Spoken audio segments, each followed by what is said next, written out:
হর হর মহাদেব। নমস্কার বন্ধুরা, তোমাদের নিজস্ব চ্যানেল সনাতনী শ্রাবণী চ্যানেলে তোমাদের সবাইকে স্বাগত জানিয়ে শুরু করছি আজকের ভিডিও। আজ আমি অক্ষয় তৃতীয়া বিষয়ে কিছু আলোচনা করব। সনাতন ধর্মে এই অক্ষয় তৃতীয়ার কিন্তু ভীষণই গুরুত্ব রয়েছে।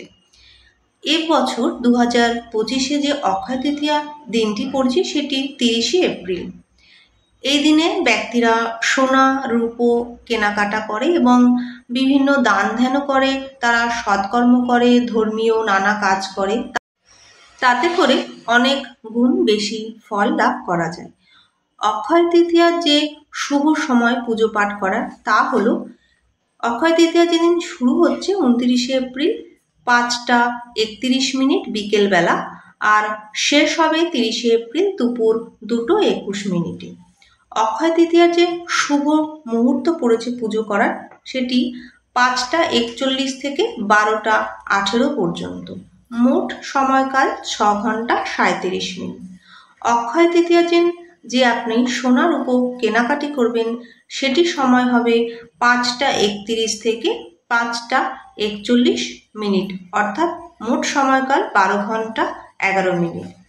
অক্ষয় তৃতীয়া দিনে ভগবান বিষ্ণু এবং মা লক্ষ্মী দেবীর আরাধনা করা হয়।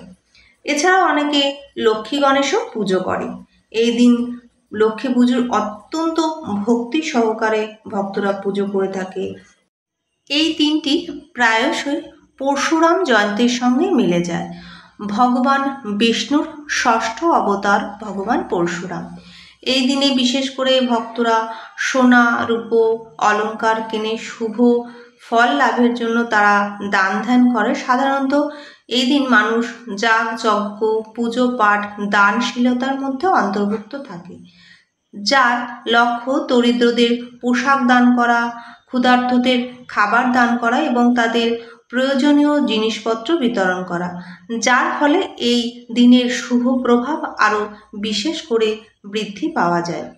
সংস্কৃত ভাষায় যে অক্ষয় শব্দটি রয়েছে তার শব্দ অর্থ অফুরন্ত, তাই অক্ষয় তৃতীয়ায় ভীষণভাবে সৌভাগ্য বয়ে নিয়ে আসে এই সমস্ত কাজ করলে।